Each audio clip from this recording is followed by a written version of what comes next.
Halo pemirsa, apa kabar? Senang sekali saya Raden Marlias dapat kembali menemani Anda dalam sebuah program talkshow yang syarat informasi inspiratif untuk Anda dan juga keluarga. Inilah Bincang Sehati.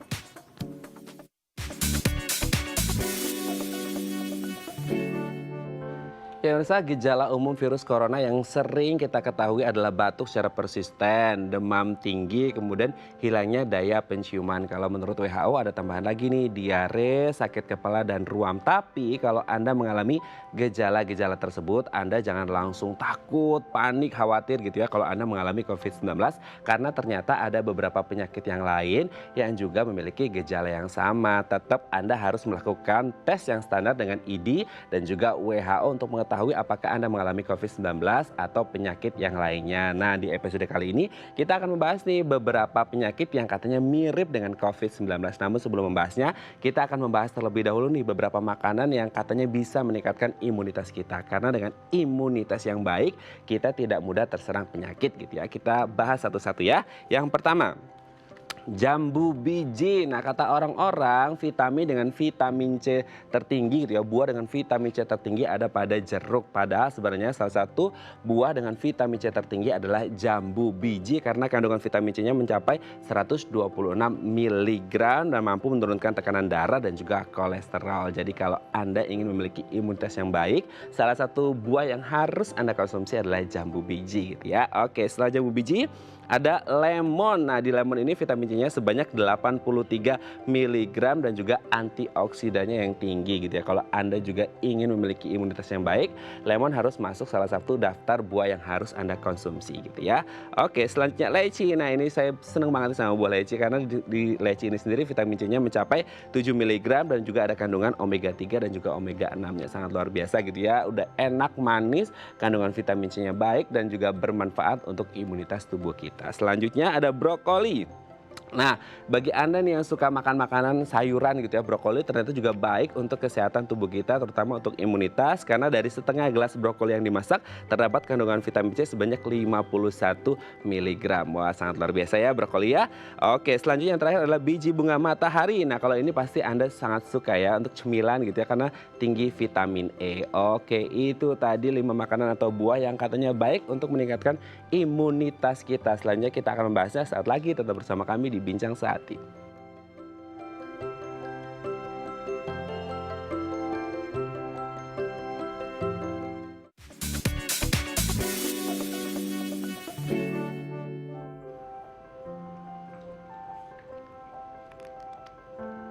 Baik, Anda masih bersama kami di Bincang Sehati dan tadi di segmen sebelumnya kita membahas beberapa makanan yang katanya bisa meningkatkan imunitas kita. Nah, untuk mengklarifikasinya telah tersambung bersama kami di sambungan Zoom dengan Dr. M. Ingrid Budiman SPGK, spesialis gizi klinik dari Bethsaida Hospital. Selamat pagi Dr. Ingrid, apa kabar? Pagi Mas Raden, baik. Oke, Dok, hari ini kita akan membahas beberapa makanan yang katanya bisa meningkatkan imunitas kita. Karena kalau kita berbicara tentang pandemi gitu ya, apalagi sekarang kan topik kita hari ini di Bincang Sehati adalah beberapa penyakit yang punya kemiripan dengan COVID-19. Jadi kalau ada orang batuk, ada orang demam, ada ruam gitu segala macam, Ya. itu mereka agak takut gitu. Kayaknya kena COVID gitu. Padahal ada beberapa penyakit yang lain yang memang ada mirip gitu atau mungkin sama Mirip persis dengan gejala. COVID-19. Nah, seperti itu ya. Jadi salah satu hal mungkin yang kita bisa lakukan tindakan preventifnya adalah meningkatkan imunitas dan imunitas itu bisa didapat dari mengonsumsi makanan. Nah, kita bahas satu-satu ya, Dok ya. Yang pertama adalah apakah benar jambu biji dapat meningkatkan imunitas, Dok? Mhm. Kalau jambu biji benar. Nah, soalnya jambu biji itu dia kandungan vitamin C-nya paling banyak di antara semua buah. Mhm. Jadi satu buah sedang satu buah sedang jambu itu dia kandungan vitamin C-nya 2 kali lipat dibandingkan sama jeruk yang lebih terkenal sebenarnya sebagai sumber vitamin C. Kemudian ada juga sumber vitamin B-nya, yang vitamin B-nya beberapa, bukan cuma satu. Itu kan untuk metabolisme penting, nanti berkaitan sama sistem imun juga. Terus ada juga vitamin A-nya, vitamin A itu untuk yang epitel namanya itu yang untuk kulit, yang saluran pernapasan, sama saluran pencernaan yang nanti berperan juga sebagai sistem imun yang pertahanan pertama sebelum yang zat-zat itu masuk dalam tubuh. Oke, berarti memang benar ya ternyata kalau orang berbicara, "Mana nih buah-buah dengan kandungan vitamin C tertinggi? Jeruk, Bu Guru," gitu. Ternyata bukan ya, ternyata jambu biji dengan kandungan vitamin Paling C tinggi bisa sampai 2 kali lipat dari jeruk gitu ya, Dok, 2 ya. kali. Jadi ternyata kalau Anda ingin mendapatkan asupan vitamin C tertinggi, ya Anda harus mengonsumsi buah jambu biji, baik yang isinya putih ataupun isinya merah sama aja gitu kali ya, Dok, ya? Iya sama. Mhm. Oke, Dok. Setelah jambu biji, kita lihat yang selanjutnya lemon. Nah, ini juga bisa meningkatkan imunitas gitu, Dok. Ya, benar. Kalau lemon kan pasti kita udah tahu dia sumber vitamin C. Nah, selain itu ada juga vitamin B-nya dan ada juga kandungan mineral mangan. Nah, mangan ini dia berperan dalam aktivitas antioksidan karena dia bantu enzimnya yang mengaktifkan sistem imun. Jadi sebenarnya lemon yang terkenal cuma vitamin C, sebenarnya bukan itu saja yang berguna, masih ada sih yang kandungan lainnya. Oke, biasanya kan kita sering nyampurin lemon ke minuman itu juga baik nggak sih, Dok? Ya, bisa. Cuma nanti kalau mau dikonsumsi paling lama 2 jam setelah dicampurin. Soalnya nanti kalau misalnya kena udara sudah teroksidasi. Kalau bisa segera diminum. Oh, gitu. Oke, oke, oke, oke. Berarti, Ya. harus segera diminum gitu ya? Ya. Oke, siap. Kita lanjut ke buah selanjutnya nih, Dok. Leci. Nah, ternyata leci ini kalau mungkin sebagian orang, banyak orang yang tidak mengonsumsi buah leci secara langsung gitu ya. Mungkin entah itu jus atau minuman gitu kan. Nah, apakah kemudian leci juga bisa meningkatkan imunitas? Nah, ya leci itu maunya sih yang segar, bukan yang kalengan. Sebisa Hmm. mungkin yang segar. Dia porsiannya satu porsi itu 10 buah. Nah, kalau kita makan leci satu porsi 10 buah, itu cukup vitamin C-nya untuk seharian. Nah, tapi tadi bukan cuma vitamin C, masih ada juga yang mineral seperti mangan dan vitamin A tadi ya. Karena sistem imun kan itu kan dia sistem yang kompleks. Pertama itu dari yang kulit dulu, dari saluran pernapasan, saluran pencernaan. Nah, kalau vitamin A dia berperan di situ, di sel-sel yang melapisi di luar, supaya kalau misalnya ada yang masuk, itu yang sel-sel yang sehat nanti yang bisa menahan dari luar. Oke, Dok. Tapi kalau dibandingin dengan buah sebelumnya, lemon dengan leci ini lebih tinggi mana sih, Dok, kandungan vitamin C-nya? Lebih tinggi leci, Lebih tinggi leci kalau ya? bukan kalau seger. Ya, dia porsiannya harus 10. Biasanya Mmm. kan kalau kita di minuman paling cuma 3-4 biji dan itu udah kalengan, udah diproses. Oh gitu, tapi kan kita sebagai orang awam gitu ya, Dok, ya, mungkin karena nggak tahu Mhm, ini, sesuatu yang kita serap dari SD pelajaran gitu kan, kalau ya, vitamin C itu identik dengan kayak rasa asam gitu. Jadi once kita makan buah-buahan atau makanan yang agak asam itu identiknya ini vitamin C-nya tinggi nih gitu kan. Nah, apakah kemudian tidak selalu melulu yang namanya vitamin C itu identik dengan asam gitu nggak ya, Dok, ya? enggak. Jadi kan sebenarnya buah kalau semakin matang, semakin manis, vitamin C-nya tetap ada, bukan harus yang asam. Oh. Malah jambu kan sebenarnya yang paling tinggi. Oke, justru jambu tidak asam gitu ya, tapi kandungan vitamin C-nya sangat Iya, tinggi sekali gitu ya. sangat tinggi. Oke, Dok. Mhm. Kita lanjut ke yang selanjutnya, brokoli. Nah, apakah brokoli juga bisa meningkatkan imunitas dan kenapa bisa meningkatkan imunitas? Benar. Nah, tadi yang masalah vitamin C. Nah, vitamin C kita biasanya itu pikir bahwa dia pasti di buah, tapi brokoli itu dia kandungannya 1,5 kebutuhan harian kita. Hmm. Jadi benar tadi yang nggak harus asam karena brokoli juga tinggi vitamin C-nya. Nah, selain vitamin C ada juga tadi vitamin A yang untuk yang sel-sel, terus ada juga berbagai macam vitamin B dan vitamin K juga. Selain itu ada banyak antioksidannya. Antioksidan kan nanti dia berperan dalam kalau misalnya ada sel kita yang rusak itu diperbaiki, kemudian ada pertumbuhan sel-sel baru atau mengikat radikal bebas yang membahayakan. Oke, Dok, biasanya kan kalau brokoli ini bisa diolah berbagai macam gitu ya dengan cara-cara apakah itu direbus atau digoreng dengan tepung. Itu dengan kandungan katakanlah brokoli gitu ya dari 100% ketika masih mentah gitu. Ketika ada cara memasaknya dengan merebus atau menggoreng itu berdampak nggak dengan kandungan vitamin yang ada di dalam brokoli itu sendiri? Mhm. Nah begini, pertama porsian dulu nih, Hmm. kita anjurannya 1 mangkok. Hmm. Nah 1 mangkok, tapi biasanya kita 1 mangkok itu, 1 mangkok kuahnya terus sayurnya cuma berenang. Kita maunya porsian sayur itu 1 mangkok sayurnya saja. Jadi sebaiknya dikukus. Lagi pula kalau misalnya kita ngerebus kan dia kandungan nutrisinya larut di air. bukan masalah kita akan minum kuahnya, tapi nanti kandungan nutrisinya udah rusak kena itu suhu tinggi di air. Oh, berarti tidak bagus gitu ya kalau berarti lebih baik Kukus, dikukus? lebih dikukus. Iya, sayur-sayur dikukus. Oke, apalagi kalau digoreng lebih nggak bagus lagi gitu ya dok ya? Ya, sudah suhunya tinggi, kemudian kandungan dari minyak lagi. Apalagi kan sering tuh ada brokoli dia pakai tepung gitu, crispy gitu. Jadi kayak buat anak-anak mungkin Iya, untuk mengcamouflage itu brokoli untuk untuk menjadi bikin something tampilan. looks good gitu ya. Jadi mereka ibu-ibu biasanya pakai tepung, pakai digoreng gitu. Jadi kayak kelihatan crispy-crispy gimana itu juga malah justru Hmm, menurunkan kadar vitaminnya gitu ya dok ya? vitamin sama mineralnya udah turun, tapi masih ada seratnya. Jadi Masih ada. maksudnya walaupun dia digoreng pun ya masih ada fungsinya. Oke, masih ada cuman menurun gitu ya, cuma tinggal seratnya gitu ya. Menurun ya, Oke dok, yang terakhir paling dok, bagus. biji bunga matahari. Nah ini mungkin kita sering agak ngemil-ngemil gitu ya. Apakah ini kemudian bagus juga untuk meningkatkan imunitas? Nah, biji bunga matahari itu yang biasa kuaci yang garis-garis hitam putih ya, Iya. itu. Nah, kalau kuaci ini memang kita anjurkan kalau misalnya orang yang suka ngemil makan kuaci karena memang bagus. Nah, kalau untuk kita bicarakan sistem imun, ada 3 nih kandungan yang menonjol. Pertama, yang lemaknya, protein, dan vitamin E. Ya, kalau lemak yang dalam kuaci itu dia kandungan lemak omega 3. Omega 3 bukan cuma bagus untuk imun, tapi untuk kolesterol juga. Kan omega 3 itu dia bantu aktivasi sistem imun sama memperbaiki dinding sel kita.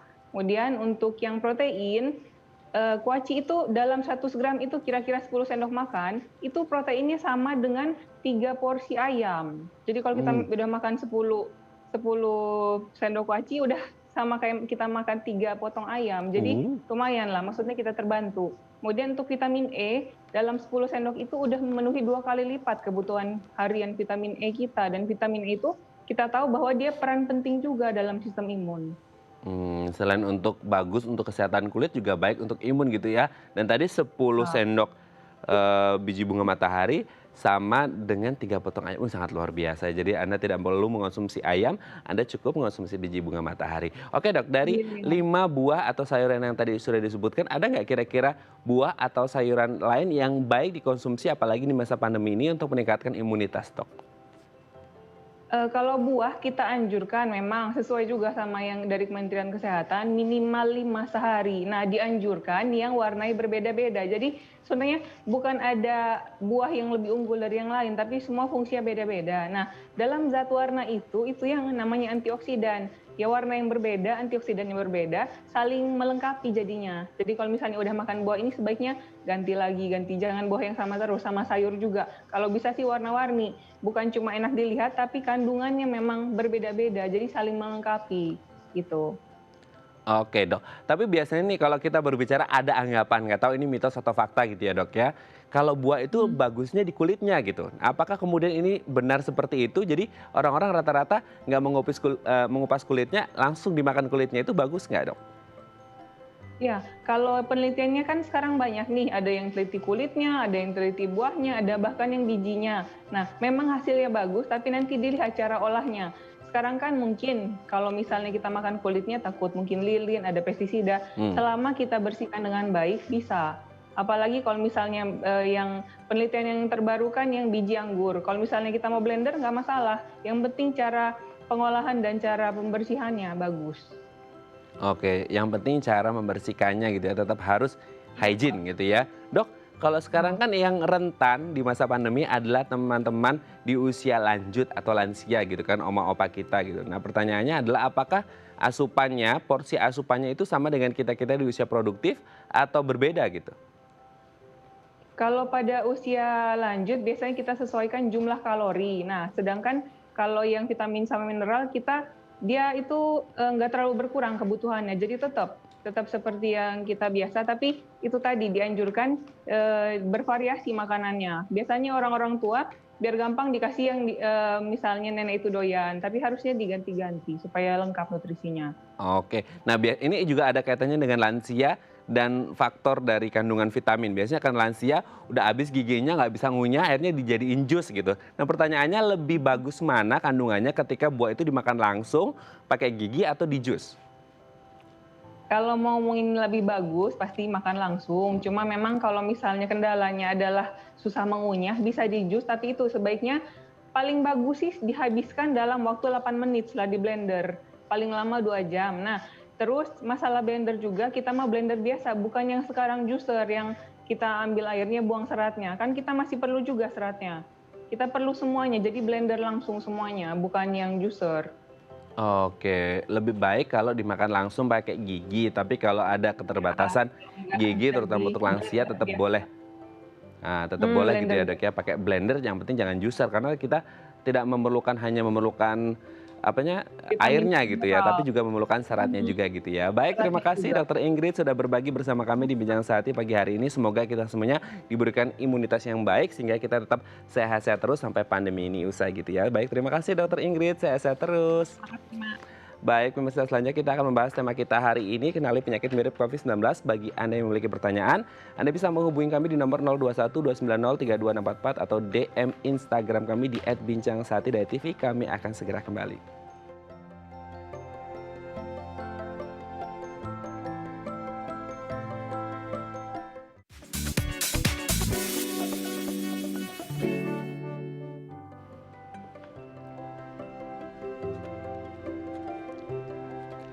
Baik, Anda masih bersama kami di Bincang Sehati dan kita masih membahas topik kita hari ini, kenali penyakit mirip COVID-19. Bagi Anda yang memiliki pertanyaan, Anda bisa menghubungi kami di nomor 0212903264 atau DM Instagram kami di @bincangsehati.tv. Telah hadir bersama kami di studio Bincang Sehati Dr. Raymond Sebastian SPPD, spesialis penyakit dalam dari Rumah Sakit Sumber Waras Jakarta. Selamat pagi Dr. Raymond, apa kabar? Selamat pagi Pak Max, apa kabar? Sehat-sehat terus ya? Sehat terus Wah, dong, harus iya, Dr. Raymond juga sehat, kita juga harus sehat gitu ya dok ya. Siap. Dok, hari ini kita akan membahas tentang penyakit yang mirip dengan COVID-19. Banyak kemudian orang di luar sana, apalagi di masa pandemi ya, kalau sebelum pandemi mungkin mereka kayak ya fine-fine aja gitu. Tapi selama pandemi ketika ada batuk, pilek, demam, apalagi diare, sakit kepala gitu ya, hingga akhirnya banyak yang berpikir, aduh kena COVID nih, kena COVID. Ya itu memang gejala COVID, tapi ternyata katanya ada juga penyakit-penyakit yang lain yang gejalanya sama atau bahkan mungkin mirip persis sekali dengan COVID-19. Nah, tapi sebelum kita membahas penyakit-penyakit apa aja yang gitu mirip gejalanya dengan COVID-19, bisa dijelaskan dulu nggak dok, gimana perkembangan COVID-19 di Indonesia saat ini? Prinsipnya bahwa COVID zaman sekarang ini udah makin lebih, terutama di Indonesia itu makin lebih banyak ya. Di beberapa negara bahkan sudah berkurang, tapi di Indonesia makin lama makin banyak. Kalau dilihat setiap hari perkembangannya, kasus barunya sampai 4.000. Tapi dan yang meninggal juga cukup banyak, sekitar 10 ribuan ya.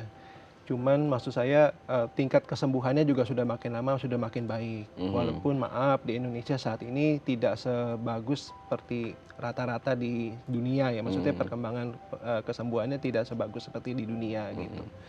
Tapi apapun itu, kenapa yang bisa terjadi seperti itu? Karena memang disebabkan karena kadang-kadang kesadaran masyarakatnya sendiri yang menurut kita belum mematuhi protokol-protokol kesehatan. Ini yang sering jadi kendala di masyarakat, di mana kendala di pemerintah sebenarnya. Jadi di mana sehingga istilahnya kita sulit sekali untuk menekan penyebaran COVID-19-nya itu gitu. Nah, klaster-klaster yang banyak memang saat ini adalah klaster-klaster yang menurut ini adalah klaster-klaster kantoran ya. Nah. Jadi setelah PSBB yang kemarin kalau di Jakarta, PSBB-nya itu kan PSBB dari PSBB yang ketat banget, terus transisi. Nah, waktu transisi itu klaster-klaster yang banyak kita ketemukan adalah klaster-klaster kantoran. Nah, kok bisa begitu? Ya itu udah karena di kantor biasanya kita seringnya karena kita kepedean nih ya sama teman kita nggak pakai masker, kita ngobrol hahi gitu. Akhirnya menyebabkan ya jadi akhirnya terkena penyebaran di COVID-nya itu. Jadi ada kita sebutnya orang tanpa gejala. Jadi kita merasa teman kita oke, nggak ada gejala apa-apa, tapi sebenarnya dia bisa bawa penyakit gitu. Nomor satu dari situ. Di kantor sendiri pun seringnya kita kalau makan kan kita nggak pakai masker ya. Nah, kita kalau di kantor makannya biasanya di pantry gitu kan ya. Di pantry di mana istilahnya tempat sirkulasinya juga nggak bagus kan. Nah, biasanya juga penyebarannya dari situ. Itu juga makanya suka ada klaster tempat makan atau klaster restoran juga seperti itu. Nah, orang yang terkena virus itu, karena mungkin kalau orang kantoran kan mungkin dia mungkin masih muda atau ya maksudnya daya tahan tubuhnya masih kuat saat itu. Kemudian waktu dia pulang ke rumah, kemudian ketemu orang tuanya atau ketemu anggaplah anak istrinya, akhirnya jadi tersebar deh tuh. Jadi di keluarga itu jadi kena COVID juga gitu. Oke. Tapi sebenarnya kalau berbicara tentang COVID ini sendiri kan dari tingkat yang banyak itu hingga 4.000-an per day-nya case-nya, itu sebenarnya rata-rata yang OTG gitu ya, Dok ya. Jadi nggak ada yang menunjukkan gejala-gejala apapun. Oke, jadi 40% dari pasien COVID sebenarnya adalah OTG. 30-40% adalah OTG. Nah, itu sebabnya saya bukan mau menyebarkan ketakutan di sini, tapi saya mau menyebarkan kewaspadaan. Jadi ada lebih baik kita waspada teman kita anggap teman kita itu jangan-jangan dia OTG gitu ya. Lebih baik begitu dibandingkan kita terlalu kepedean gitu kan. Kita ngobrol sama teman, nah iya ngobrolnya nggak menjaga jarak, kayak kita kan sekarang jaga jarak tuh. Gitu Jauh ada dokter. Jaga jarak supaya istilahnya ya gitu nggak nularin ke teman kita atau ya ke saling orang-orang, menjaga gitu. saling ya, menjaga. Oke. Tapi kalau tadi kasus COVID-19 ditemukan klaster terbesarnya ada di office, ada di kantoran gitu. Ya. Sebenarnya apakah itu ada salah satu impact dari AC sentral di kantor? Ya bisa. Nah itu dah sebenarnya dasarnya bahwa penyebaran COVID itu ada tiga komponen ya. Komponen pertama adalah virusnya sendiri, jadi virulensinya sendiri. Dimana kalau virulensinya sendiri, istilahnya nih kalau daya tahan tubuh. Jadi dari virulensi sendiri kalau kita nggak pakai masker, jadi kita plok-plokan gitu ya. Istilahnya kalau virusnya keluar sebegitu banyaknya akhirnya kena ke orang itu. Sedangkan daya tahan tubuh kita nggak kuat, akhirnya drop kondisinya. Kedua, daya tahan tubuh yang tadi kita sebutkan. Sebenarnya virus itu adalah COVID itu adalah self-limiting disease. Istilahnya sebenarnya kalau daya tahan tubuh kita kuat, walaupun kita terkena, kita bisa ngelawan itu si virusnya sendiri. Nah, kalau daya tahan tubuh kita nggak kuat, itu sering jadi drop kondisinya. Nah, sebenarnya saya di lapangan sering juga ketemu bahwa istilahnya orang tuh lebih banyak ke stresnya, paranoidnya tentang COVID ini. Nah, jangan lupa paranoid ini atau stres ini sebenarnya bisa menurunkan imun. Nah, jadi ya sebenarnya kita nggak boleh stres gitu. Istilahnya justru makin kita stres, makin kita banyak pikiran gitu, malah jadi nurunin daya tahan tubuhnya gitu. Nah, nomor 3 memang faktor lingkungan yang tadi saya bilang. Jadi istilahnya lingkungannya AC sentral gitu, yang istilahnya jadi tempatnya di situ-situ aja. Itu sebabnya memang harus sering-sering dibersihkan gitu.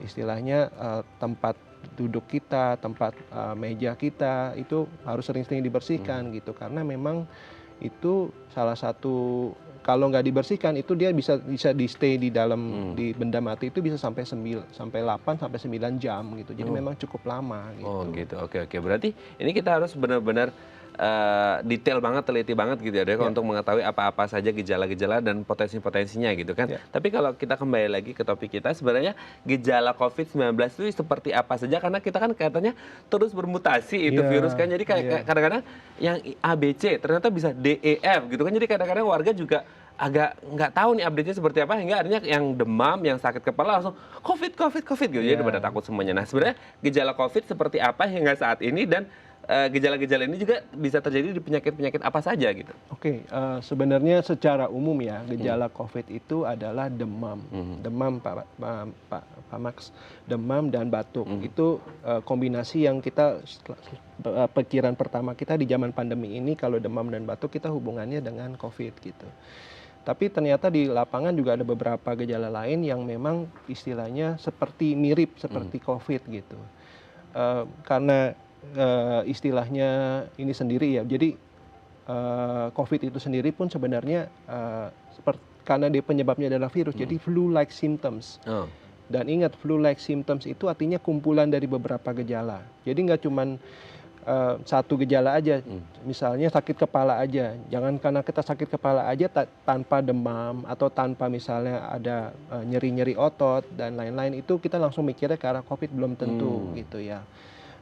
Tapi memang seperti tadi, kalau kita sebut flu-like symptoms artinya memang ada kumpulan gejala. Apa itu kumpulannya? Bisa dari sakit kepala, bisa pilek, pilek-pilek gitu ya. Bisa juga sakit tenggorokan, bisa juga mual dan muntah. Terus juga bisa orang-orang yang misalnya nyeri-nyeri pada otot, pada sendi, dan kadang-kadang memang juga ada kadang-kadang ada pada orang tua orangnya lemes-lemes terus ya ini ya. Terus ada beberapa orang tua datang ke kita tuh, kok ini orang kayaknya bingung ya, pikun gitu ya. Tapi balik lagi itu harus kombinasi, nggak cuma satu aja kita langsung bilang oh orang sakit kepala oh COVID, nggak begitu juga sih gitu. Jadi memang harus kumpulan dari gejala. Nah kalau kita ketemu dari 3 gejala yang tadi saya sebutkan, mungkin kita pikirkan ke arah COVID, kita berbilang suspek. Suspek. Untuk memastikan itu COVID apa enggak, tentu ada pemeriksaan lebih lanjut. Nah memang yang umum diperiksa adalah rapid test. Nah memang ini rapid test memang agak nggak nyaman ya, maksudnya orang yang biasa yang takut jarum gitu kan. Saya banget itu dok. Yang takut jarum, yang istilahnya ketemu darah gitu, takut kan gitu. Nah tapi itu lebih baik karena ya tadi screening itu yang kita diperlukan di situ. Karena yang zaman sekarang di zaman pandemi, kadang-kadang orang di masyarakat awam pasti marahin dokternya, ini apa-apa dokter mikirnya COVID, apa-apa dokternya mikirnya COVID gitu. Tapi memang zaman sekarang ya itu dulu yang kita harus pinggirkan gitu. Karena seperti tadi saya bilang ada 30%, 40% orang OTG, orang tanpa gejala. Nah sekarang ada yang gejala dan karena ini penyebabnya adalah virus, sering juga daya tahan tubuhnya kan kuat gitu ya. Itu yang menyebabkan seringnya gejalanya nggak timbul seperti yang di buku gitu. Nah, itu. Maksudnya di buku kan bilang seperti ini gitu, tapi ternyata nggak timbul seperti buku. Nah, jadi memang itulah istilahnya kalau kami dari medis sering bilang suruh ayo cek rapid dulu. Ayo kalau memang kita ada kecurigaan lebih dalam, kita pemeriksaan darah dan bahkan ya kita swab gitu, yang pastinya memang dengan swab ya, swabnya akan lebih pasti gitu. Supaya lebih detail dan lebih pasti apakah positif atau tidak gitu, terpapar COVID atau tidak ya. Oke dok, nanti kita akan lanjut lagi tentang penyakit apa aja nih yang diteliti nama-nama penyakitnya yang mungkin memiliki gejala yang sama atau mirip dengan COVID-19 ya dok ya. Baik pemirsa, bagi Anda yang memiliki pertanyaan, Anda bisa menghubungi kami di nomor 021 290 3244 atau DM Instagram kami di @bincangsahatidayatv. Kami akan segera kembali.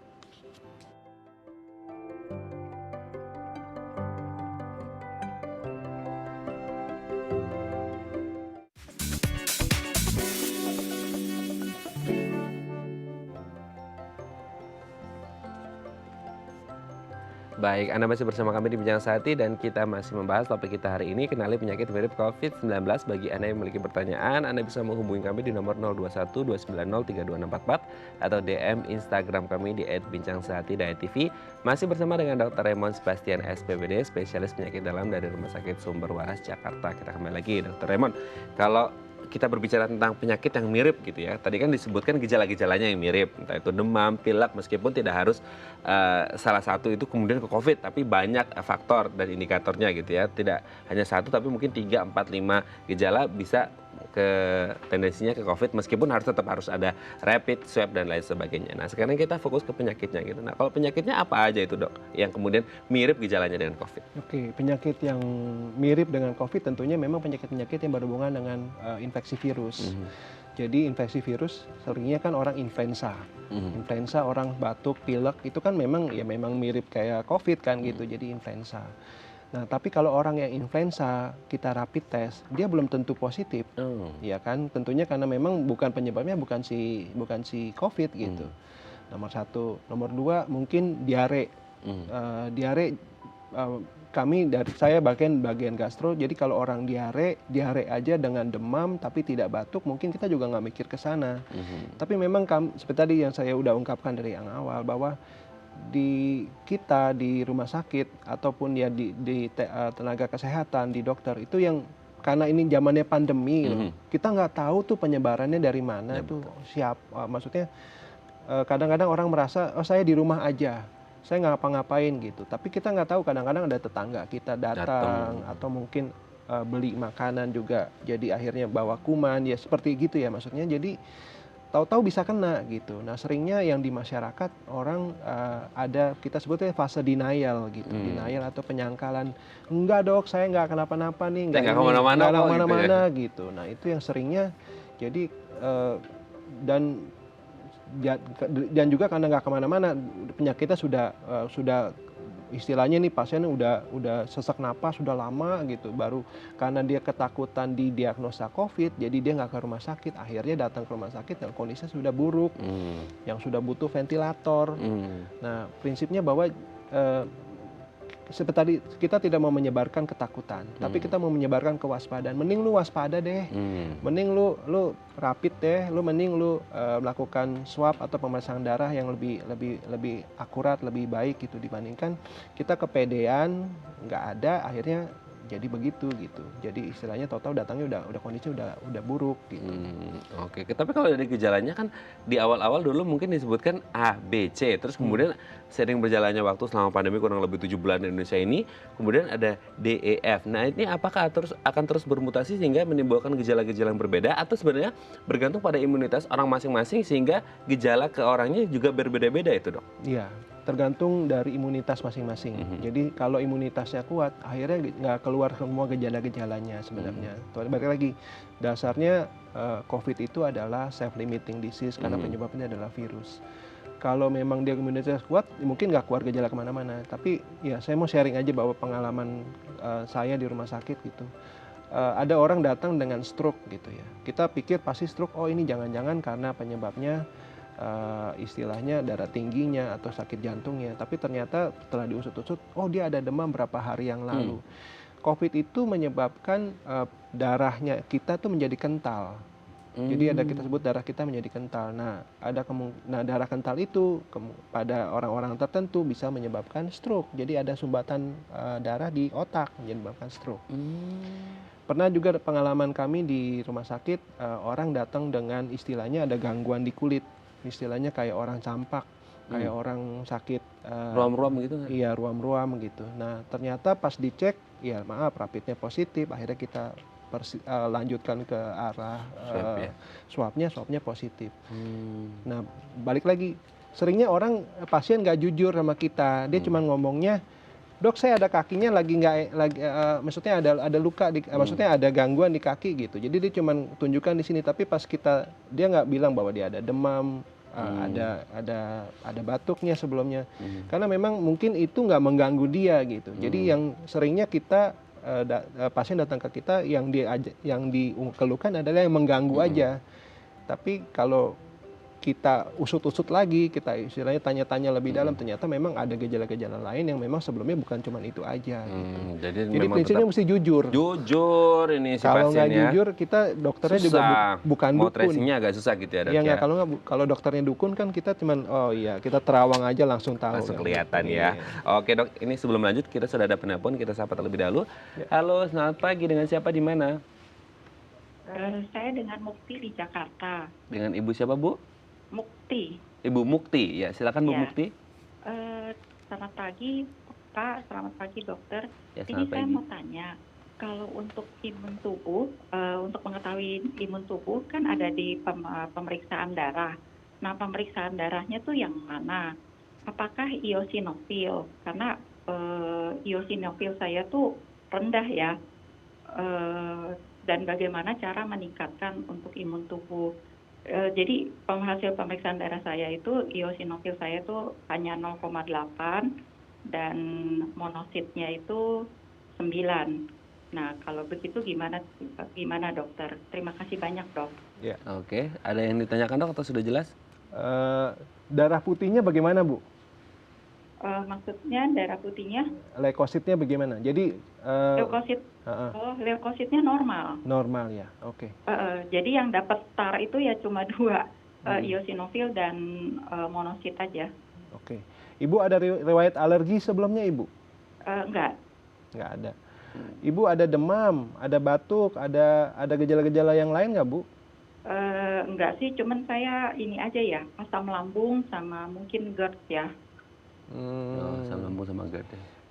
Maaf nih Bu, tapi apakah Ibu ada terekspos terpapar dengan ada keluarga atau dari teman sekantor yang memang ada COVID-nya, Bu?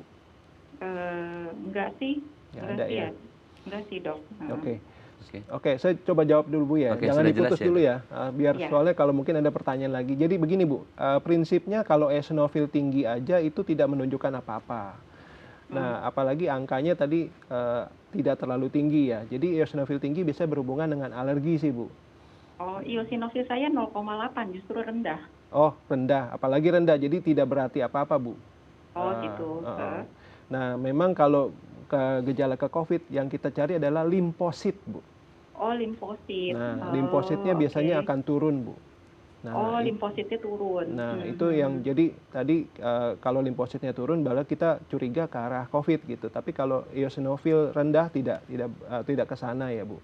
Apalagi tadi saya hubungkan lagi dengan gejala-gejala yang Ibu maksudnya tidak ada gejala orangnya, terus juga nggak terekspos. Jadi mungkin kita nggak mikirkan ke arah COVID dulu gitu, Bu. Oh, kalau eosinofil sendiri itu apa ya dok ya?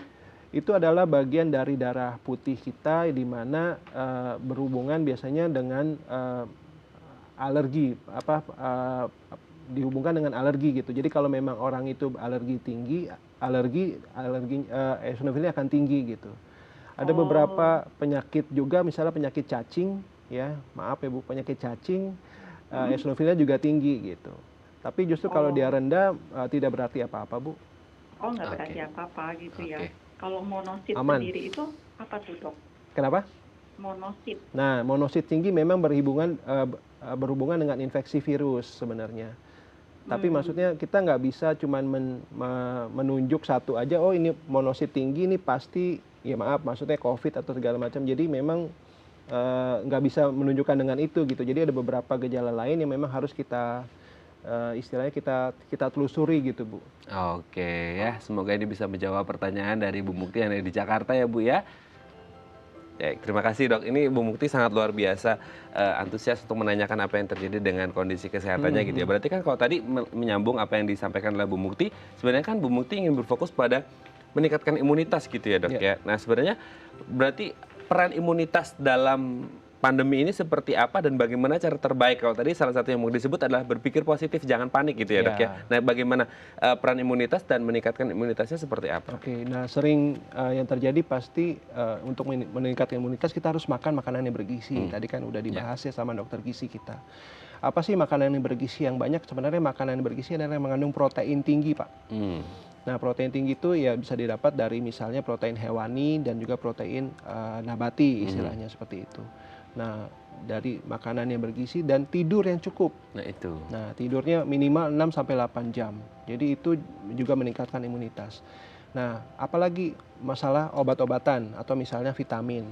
Nah, seringnya begini nih, saya sharing pengalamannya waktu karena kami bagian gastro gitu ya. Jadi orang karena dia kepanikan gitu ya, dia atau keparanoitannya dia misalnya minum vitamin C sampai banyak lah istilahnya, menyebabkan nyeri pada lambungnya. Nah, karena itu. vitamin C itu sendiri pun adalah ya sifatnya asam gitu.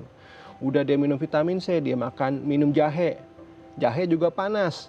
Jadi ya pokoknya gitu deh, karena seringnya orang terlalu parno gitu ya. Maksudnya yang sewajarnya aja sih menurut saya. Kalau multivitamin cukup.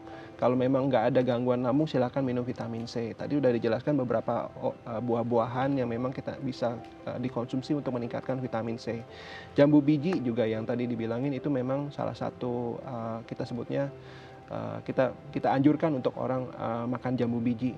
Daun kelor juga bisa. Nah itu juga ada beberapa penelitian daun kelor itu bisa meningkatkan imunitas tubuh gitu. Tapi kalaupun akhirnya orang-orang ini harus tetap ketemu orang gitu dok, berarti tetap harus yang nomor satu ya protokol ya, Protokol 3M itu kesehatan. tadi ya. Iya. Sejauh mana sih efektivitas protokol kesehatan 3M tadi untuk meminimalkan risiko terpapar COVID-19? Kalau tanya sejauh mana, kita sebutnya bahwa istilahnya nih kalau dengan jadi gini, saat ini memang masih secara teori bahwa kita masih menganggap COVID-19 itu tertular melalui droplet. Ya, walaupun memang ada beberapa teori bilang dari WHO bilang udah mulai airborne sekarang gitu ya. Tapi memang yang sekarang kita masih tahu bahwa masih dalam bentuk droplet. Dimana kalau droplet itu artinya ada molekul yang keluar dari mulut dan keluar dari mulut sehingga akhirnya kalau kita tidak ada masker, si orang yang sakit itu sendiri tidak masker, artinya itu dia gampang keluar dong istilahnya. Nah, kalau terus apalagi kalau kita pakai masker tentunya kita jadi ketahan dengan maskernya itu. Jadi nomor satu itu. Nomor dua, kalau misalnya seandainya dia jatuh itu dropletnya yang ada mengandung virus itu jatuh Nempel. misalnya ke Barang-barang ya? benda-benda mati.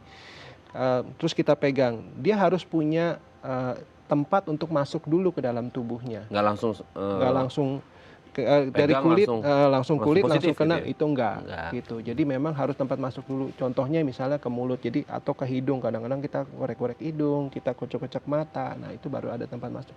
Itu sebabnya harus cuci tangan. Nah, itu. Nah, cuci tangan jadi memutus rantai tuh kalau yang udah di tempat benda mati udah memutus rantai di situ. Oke, berarti memang sangat efektif ya dok ya, mulai dari memakai masker, mencuci tangan dan juga Menjaga jarak. jarak Nah, iya. minimal 1 meter gitu, kalau bisa 2 meter gitu ya. Oke, berarti agak LDR-an dikit nih ya. Oke dok, nanti di segmen selanjutnya kita akan membahas bagaimana sih caranya supaya kita memiliki gaya hidup yang sehat supaya bisa meningkatkan imunitas juga dan bisa terhindar dari paparan virus COVID-19 dan virus-virus yang lainnya ya dok ya. Bagi Anda pemirsa yang memiliki pertanyaan, Anda bisa menghubungi kami di nomor 021 290 3244 atau DM Instagram kami di @bincangsaati.tv. Kami akan segera kembali.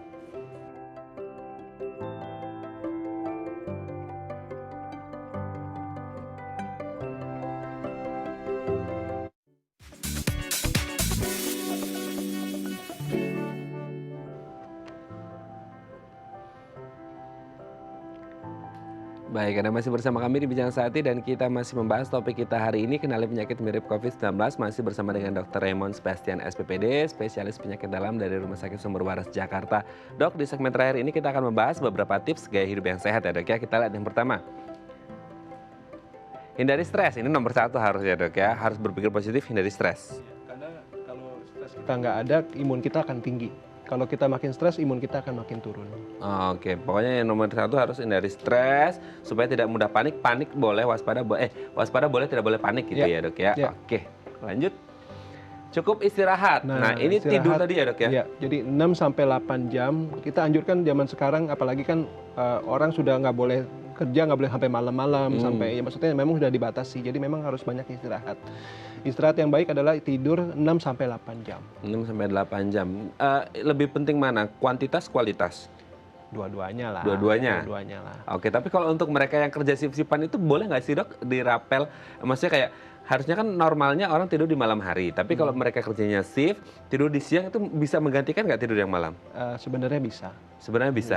Yang penting pokoknya ada di mana tubuh kita memang benar-benar istirahat, tidak melakukan suatu kegiatan apa-apa, yang memang istilahnya untuk membangun lagi kita punya Recharge energi, lagi ya? Recharge.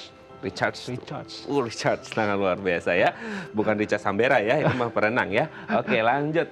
Asupan makanan. Nah, asupan makanan tadi sudah dibahas di awal-awal juga, berarti sangat penting juga untuk meningkatkan imunitas gitu ya dok ya? Ya, protein ya. Jadi Protein itu ya? yang balik lagi yang makanan orang Indonesia lebih banyak makan karbohidratnya, nasinya dibanyakin. Tapi kalau sekarang lagi zaman seperti ini, untuk meningkatkan daya tahan tubuh sebenarnya yang diperlukan adalah protein. Protein itu yang hewani, misalnya makan ayam, ada ayamnya, ada dagingnya. Terus makan makanan sayur juga ya istilahnya. Sayur-sayuran pokoknya berwarna deh. Berwarna ya. Iya. Minum vitamin dok perlu nggak? Vitamin zaman pandemi perlu. gini? Ya tadi saya bilang, tapi jangan berlebihan ya. Seperti tadi cukuplah multivitamin yang biasa-biasa aja gitu. Jangan saking keparnoannya, keparanoidnya akhirnya malah Semua ganggu A, B, lambung. C, H, B, Z Iya. diminum semua ya Iya. dok ya. Terlalu over ya. Oke, lanjut. Rajin olahraga. Olahraga juga penting gitu ya dok ya. Nah iya, mesti bergerak.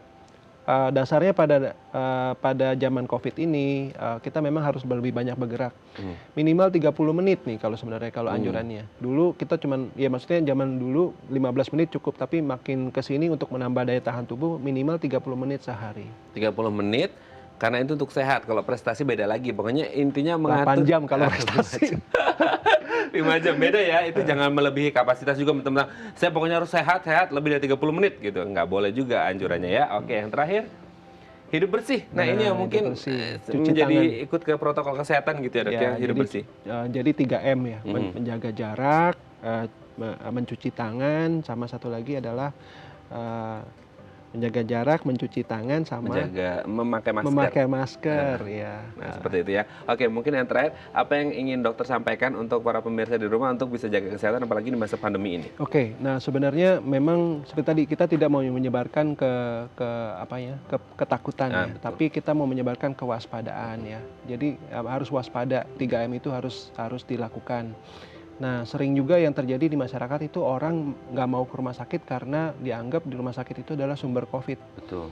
Nah, sebenarnya itu menurut saya bukan yang benar gitu, karena kita di rumah sakit sendiri kami di rumah sakit terutama di Sumber Waras kami punya protokol-protokol kesehatan di mana memang kami sudah pisahkan tuh yang curiga ke COVID sama yang tidak, yang non COVID gitu. Karena seringnya yang datang ke kita orangnya kondisinya sudah buruk, sudah parah, akhirnya perlu ventilator atau perlu sesuatu yang akhirnya malah ya maaf, jadi akhirnya kondisinya jadi memburuk, prognosisnya jadi buruk. Kalau ditemukan pada awal, seandainya kamu COVID, kita temukan pada awal, kita bisa obatin kok gitu. Istilahnya tadi tingkat kesembuhannya sudah cukup baik kok saat ini gitu. Nah, orang seperti tadi jangan parno dulu lah. Istilahnya, ayo kalau memang kamu sakit, kamu cari konsultasi dengan dokter. Kalau memang tidak bisa konsultasi, takut ke rumah sakit, minimal ada telemedicine. Kan banyak tuh pakai telemedicine, ada beberapa rumah sakit punya telemedicine. Nah, di mana kita bisa konsultasi dengan dokter dengan situ gitu. Oke, berarti intinya selama masa pandemi ini tetap aman kalau mau periksa gitu ya. Salah satunya bisa ke Sumber Waras juga karena sudah diterapkan protokol kesehatan. Ini mana-mana pasien yang suspek kayaknya mengarah ke COVID, mana-mana yang tidak gitu. Jadi tetap aman gitu karena protokol kesehatannya juga tetap diterapkan gitu ya. Bagi mereka juga yang mau datang ke rumah sakit tetap juga harus memakai masker, menjaga jarak, jangan sering mencuci tangan gitu ya dok ya, supaya tetap sehat terus. Oke, baik, terima kasih Dr. Raymond hari ini sudah hadir di Bincang Sehati berbagi informasi supaya ya kita doakan kita semua sehat-sehat terus. Dan pandemi ini segera usai supaya kita semua bisa, ya mungkin nanti dokter kan sekarang lagi sibuk ya dok ya, nanti mungkin habis pandemi bisa liburan sama keluarga ya dok ya. Asik. Baik, terima kasih Dr. Raymond, sehat-sehat terus dan salam untuk keluarga di rumah. Baik pemirsa, bagi Anda yang memiliki kritik dan saran, Anda bisa menghubungi kami di nomor 0889 8100 5000 atau Anda bisa follow media sosial kami di @bincang sehati.tv. Saya Raden Madias pamit, sampai jumpa dan selamat beraktivitas.